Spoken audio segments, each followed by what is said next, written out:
The couch is against the wall. The shelves are packed. Every corner of your living room is holding something.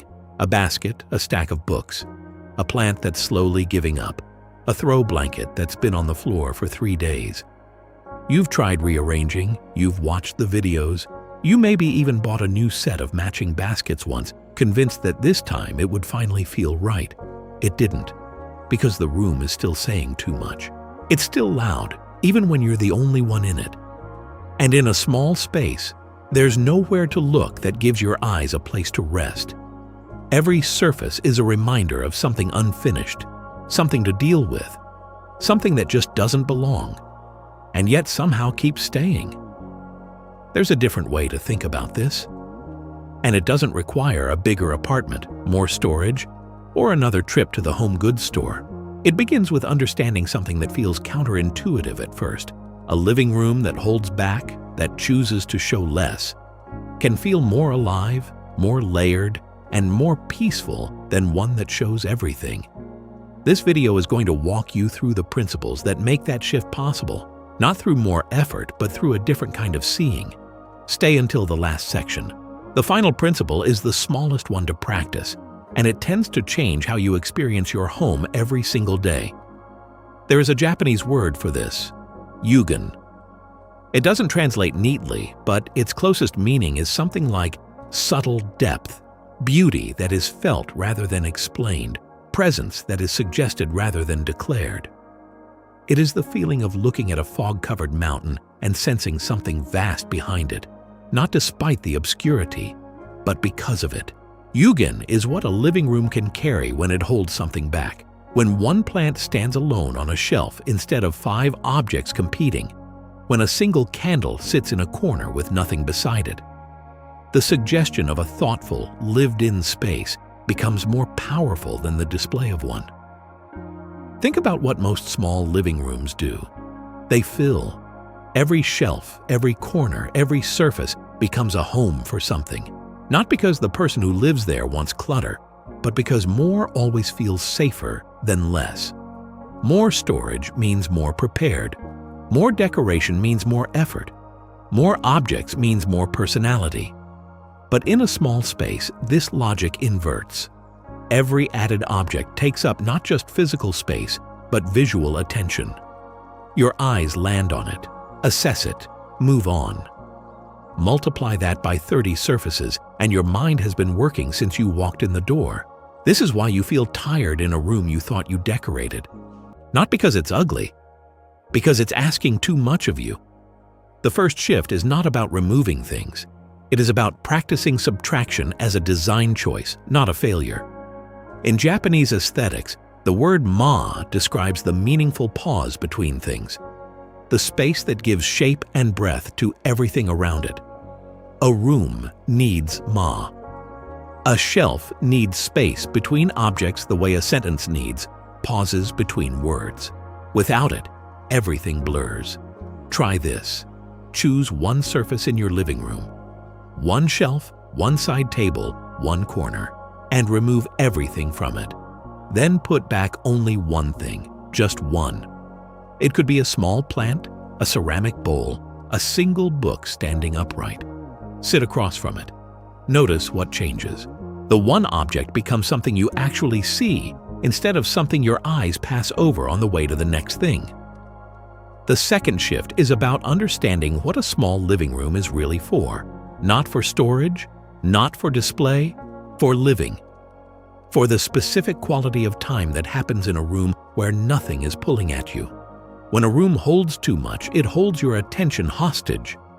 There is always something to fix, rearrange, or feel guilty about. When it holds just enough, the room recedes, and what remains is the experience of being in it. This is where the feeling of spaciousness comes from in small apartments. Not from empty walls, but from objects placed with intention, with enough breathing room between them that the space itself becomes visible. If you've been looking for a way to make this kind of intention feel manageable on a daily basis, there's something in the first pinned comment worth looking at. It's called Cozy Home Builder. Answer a few questions, get a personalized home plan in seconds, built around your available time, your energy, and what your home needs each day. For a small living room especially, having a clear and realistic daily plan removes the paralysis of not knowing where to begin. The third shift is the one that changes the most with the least effort. It is the practice of the single anchor object. Every peaceful room has one. Not a gallery wall, not a collection.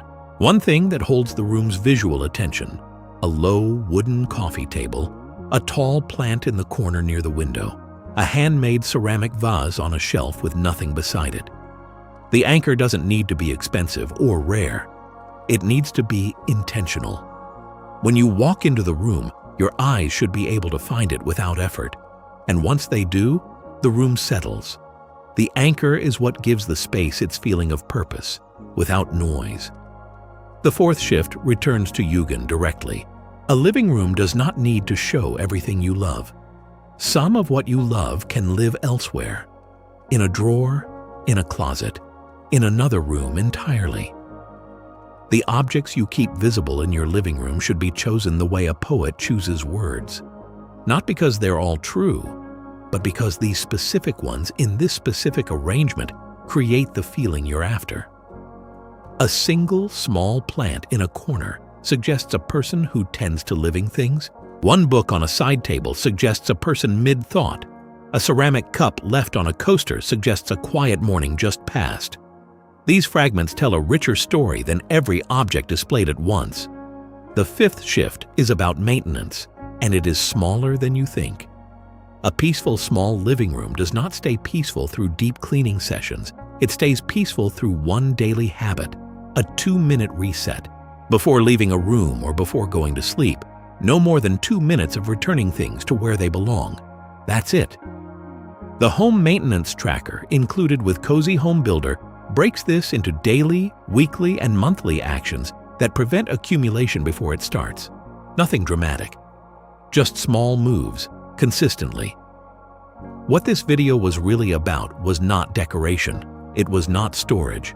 It was the relationship between what surrounds you and how you feel inside yourself. A small living room that has been stripped of its excess and given back its breathing room is not a lesser space. It is a more honest one.